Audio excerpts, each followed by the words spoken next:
नमस्कार मंडळी, स्वागत आहे तुमचं रेनू अँड रेसिपीज या यूट्यूब चॅनेलवरती. तर चला, आज आपण बनवणार आहोत खमंग आणि खुसखुशीत असे थालीपीठ. कमी साहित्यात आपण हे थालीपीठ बनवणार आहोत. तर चला सुरू करूया रेसिपी. त्यासाठी इथे आपण 2 वाटी गव्हाचे पीठ घेणार आहोत.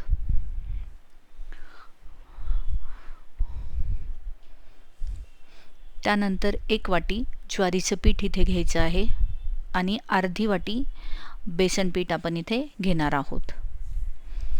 त्यानंतर 2 मोठे कांदे आपण बारीक चिरून घेतलेले आहेत. त्यानंतर एका मिक्सरच्या भांड्यामध्ये थोडीशी हिरवी मिरची, लसूण आणि जिरे याचं वाटण आपण इथे करून घेणार आहोत, जेणेकरून आपले थालीपीठ हे अतिशय खमंग असे बनतील. तर हे मिक्सरवरती आपण बारीक करून घेऊया. आपल्याला हे खूप बारीक करायचं नाही आहे, जाडसरच ठेवायचं आहे. या पद्धतीने इथे आपण हे जाडसर वाटण वाटून घेतलेलं आहे. हे वाटण आपण यामध्ये ॲड करूया. त्यानंतर इथे आपण ओवा घेतलेला आहे. ओवा हातावर थोडासा चोळून घ्यायचा, जेणेकरून ओव्याची टेस्ट अजून एनहॅन्स होईल. या पद्धतीने आपण इथं ओवा टाकून घेणार आहोत. त्यानंतर यामध्ये 4 मोठे चमचे तीळ घेतलेले आहेत. त्यानंतर आपले मसाला डब्यामधील सुके मसाले आपण इथे ॲड करणार आहोत.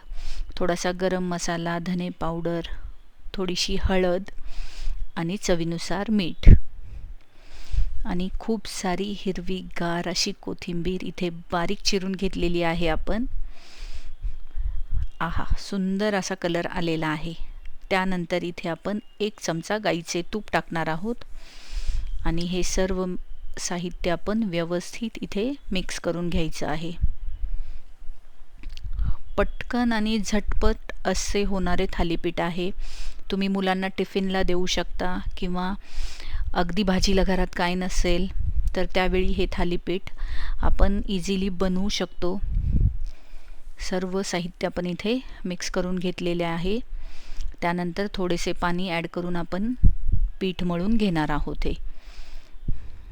या पद्धतीने थोडं थोडं पाणी घालून आपण हे मळून घ्यायचं आहे.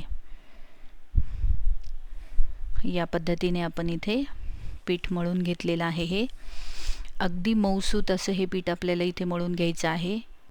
खूप घट्ट किंवा खूप सैलसर असं पीठ आपल्याला इथे मळायचं नाही. अगदी हलकंसं मऊ हाताला लागेल असं पीठ आपण इथे मळून घेतलेलं आहे. या पद्धतीने चला तर थालीपीठ बनवायला सुरुवात करूया. त्यानंतर एका वाटीमध्ये मी थोडंसं पाणी घेतलेलं आहे. पाण्याचा हात घेऊन आपण याचा एक थोडासा पोर्शन बाजूला घेऊया. हातावरती थोडासा आपण याचा एक गोळा तयार केलेला आहे. या पद्धतीने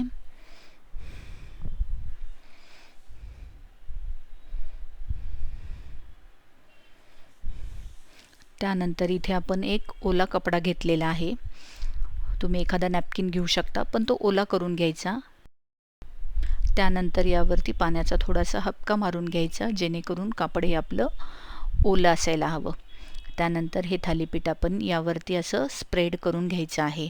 या पद्धतीने मध्ये मध्ये आपण याला पाण्याचा हात लावून व्यवस्थित थालीपीठ असं पसरवून घ्यायचं आहे. या पद्धतीने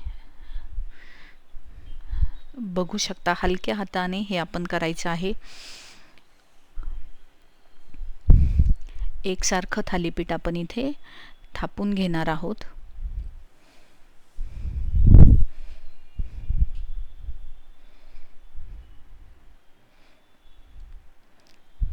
इथे आपलं एकसारखं थालीपीठ थापून झालेलं आहे. त्यानंतर आपण इथे एक 3 ते 4 छिद्र पाडून घ्यायचे, जेणेकरून आपण थालीपीठ भाजताना एकसारखा वाफ त्याला आपली लागली जाईल आणि व्यवस्थित थालीपीठ आपले भाजले जाईल. त्यानंतर त्यावरती थोडेसे तीळ टाकायचे आणि तेही व्यवस्थित थापून घ्यायचे, जेणेकरून थालीपीठ आपलं दिसायला अतिशय गोड असं दिसेल. आणि इथे आपलं थालीपीठ तयार आहे. त्यानंतर तव्यावरती थोडंसं तेल सोडून घ्यायचं आहे आणि त्यावरती हे थालीपीठ आपण टाकून घेणार आहोत आणि अलगद असा कपडा आपण बाजूला करून घेणार आहोत. त्यानंतर यावरती थोडंसं तेल किंवा तूप आपण सोडणार आहोत सर्व बाजूने हे आपल्याला व्यवस्थित सोडून घ्यायचं आहे, जेणेकरून आपलं थालीपीठ हे खरपूस असं भाजलं जाईल.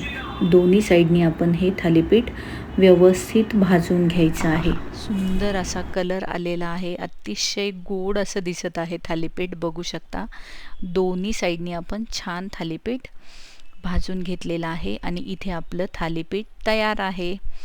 तर नक्की ट्राय करून बघा. चवीला अतिशय भन्नाट असं थालीपीठ तयार होतं, अगदी कमी साहित्यामध्ये तयार होतं. तर नक्की करून बघा, नक्की आवडेल तुम्हाला. तर व्हिडिओ आवडला असेल तर लाईक, शेअर आणि सबस्क्राईब करायला विसरू नका. थँक्यू.